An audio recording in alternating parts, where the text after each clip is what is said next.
Los antiguos egipcios llamaban a su país Kemet, es decir, la Tierra Negra, para diferenciarlo del desierto que lo rodeaba, o de Red, la Tierra Roja, que ocupa el 90% del país.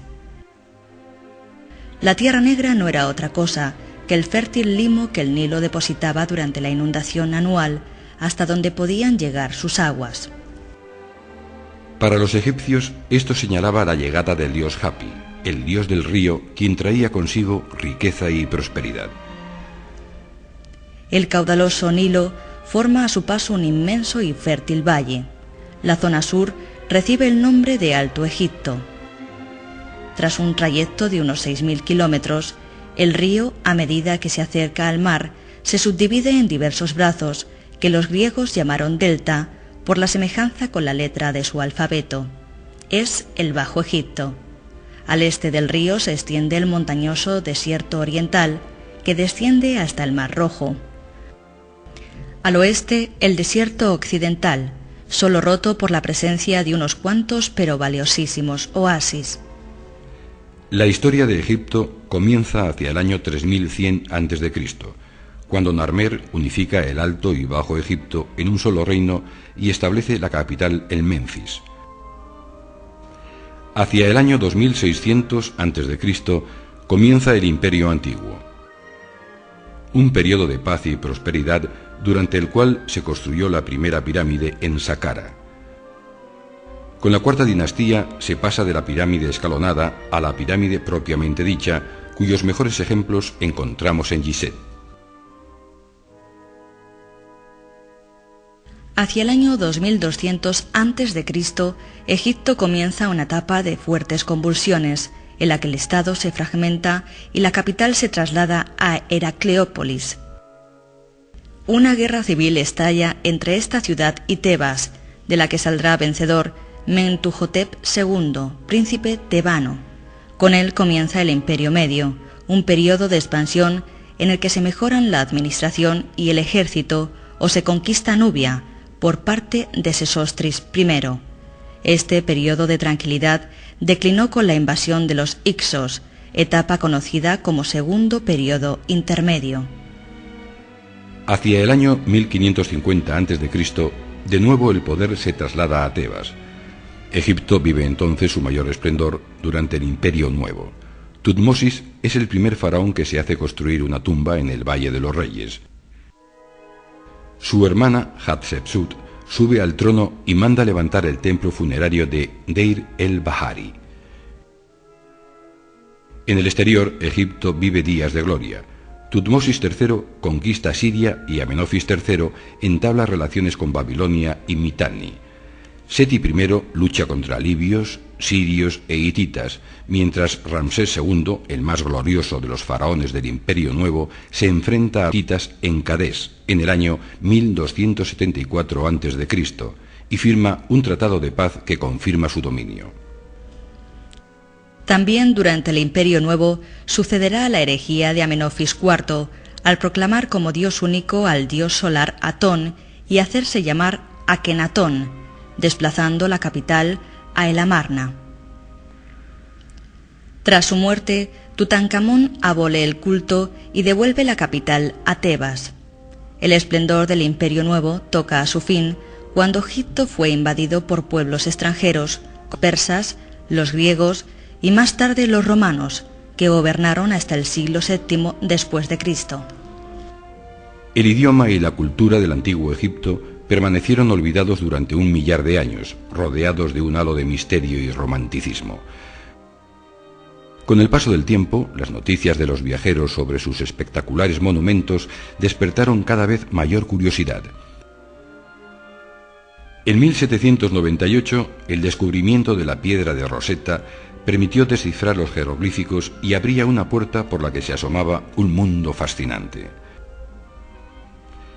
El conocimiento del antiguo Egipto se incrementó con los trabajos de aventureros y arqueólogos que permitieron, y aún lo hacen, rescatar del olvido el glorioso pasado egipcio, patrimonio de la humanidad. Son muchos los lugares cuya mera contemplación permite apreciar, siquiera por un instante, el esplendor de la tierra de los faraones. Remontando el río desde el delta, nos encontramos primero con Gizeh, una extensa explanada en la que se levantan majestuosas las tres grandes pirámides de Keops, Kefren y Micerino, la única de las 7 maravillas del mundo antiguo que ha sobrevivido hasta nuestros días. Se trata de un conjunto funerario construido en el margen occidental del río, pues el oeste, el lugar donde se pone el sol, era el lugar de la muerte. Guardando la necrópolis de Gizeh, permanece, impasible a los avatares del tiempo y los hombres, el rostro de la Esfinge. Su mirada milenaria, cargada de misterio, contempla el sol naciente en el horizonte. Nilo arriba, más hacia el sur, proseguimos nuestro viaje para encontrarnos nuevamente con un lugar sagrado, Saqqara. Es este el gran cementerio de la cercana capital, Menfis. El lugar aparece dominado por el gran complejo funerario construido por el faraón Zoser y su pirámide escalonada, la primera levantada en Egipto hacia el año 2650 a.C. El Nilo, verdadera columna vertebral, nos lleva ahora hasta la legendaria Tebas, la antigua Uaset, ciudad de los vivos, dominio del dios solar Amón, dador de la vida. Está situada en el lado oriental, por el que nace el sol. Para su gloria se construyó en Karnak el más grande de todos los templos, el Ipe-Ishut, y durante 1600 años todos los faraones quisieron dejar aquí su impronta, ampliando o embelleciendo sus edificios. Muy cercano estaba el templo de Luxor, que era visitado cada año durante la hermosa fiesta de Opet por la imagen de Amón, que bajaba el Nilo y celebraba allí su unión con la reina, hecho que aseguraba la descendencia divina del rey y su regeneración. Frente a Tebas, reino del sol, de Amón y de la vida, se situaba al oeste del Nilo el reino de Osiris, el dios de la muerte, justo por donde se pone el sol. Aquí, entre el Nilo y la montaña, muchos faraones ordenaron que les fuera construido un lugar para la otra vida, un castillo de millones de años, templo recordatorio para la celebración de su culto. Los valles de los reyes y de las reinas guardan en sus numerosas tumbas, decoradas con vivos colores, los secretos de sus moradores, profanados ya desde muy antiguo por la ambición y la curiosidad. Aquí se encontró la majestuosa tumba de Tutankamón y su maravilloso tesoro que había de acompañar al joven faraón en la otra vida. También al oeste del Nilo se hizo construir la reina Hatshepsut su propio templo funerario, en Deir el-Bahari, hacia el año 1466 a.C., llamado por los egipcios Geser-Geseru, el sublime de los sublimes. Prosiguiendo viaje Nilo arriba, llegamos a Edfu, el reino de Horus, el dios halcón. En el año 237 a.C. se inició la construcción de su gran templo, sobre otro precedente. El templo, el más grande de Egipto tras el de Karnak, es también el mejor conservado, y sus paredes, plagadas de inscripciones, le convierten en una verdadera biblioteca grabada en la piedra. Muy cerca, Nilo arriba, llegamos a Kon Ombo, dominio de Aroeri y Sobek, el dios de cabeza de halcón y el de cabeza de cocodrilo. El gran templo que podemos ver hoy en día fue fundado en el siglo II a.C. y es también uno de los mejor conservados. Estamos llegando al final del viaje. La construcción, durante el siglo pasado, de la gran presa de Asuán puso en peligro muchos monumentos que corrían el riesgo de ser inundados. Uno de los más espectaculares era el templo de Isis en Philae, que hubo de ser desmontado y reconstruido piedra a piedra en su emplazamiento actual.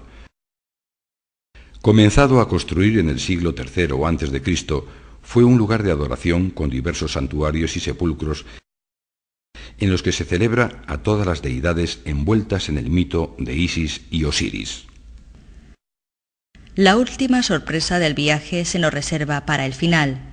Todavía más al sur, ya en la Alta Nubia encontramos los dos templos de Abu Simbel, semiocultos a la mirada exterior hasta el año 1817. Como en el caso de Philae, ambos templos también fueron trasladados por la construcción de la presa de Asuán. Moderno trabajo faraónico, fue necesario seccionar más de 1000 bloques de piedra, algunos de ellos de más de 30 toneladas de peso.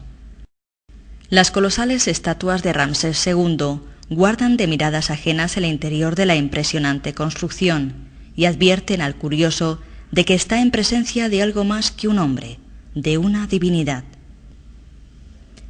Dentro, en el santuario, se nos muestra al faraón junto con las estatuas de Ptah, Amón-Ra y Ra-Horakhti, exhibiendo así su poder divino. Eclipsado por la grandeza del gran templo de Ramsés II, el más modesto de Hathor no desmerece sin embargo en belleza. En él, Ramsés se hizo representar en la fachada junto con su esposa Nefertari, ambos con las mismas dimensiones, testimonio del prestigio de la reina. Hemos acabado nuestro viaje, apenas un esbozo. Mucho es lo que queda por ver y aprender. El tiempo, enemigo de los hombres, se ha conjurado para ocultar el esplendor de la tierra de los faraones, pero la piedra, dura y tenaz, resiste y aún resistirá para mostrar la gloria del país del Nilo, del pueblo de la Tierra Negra.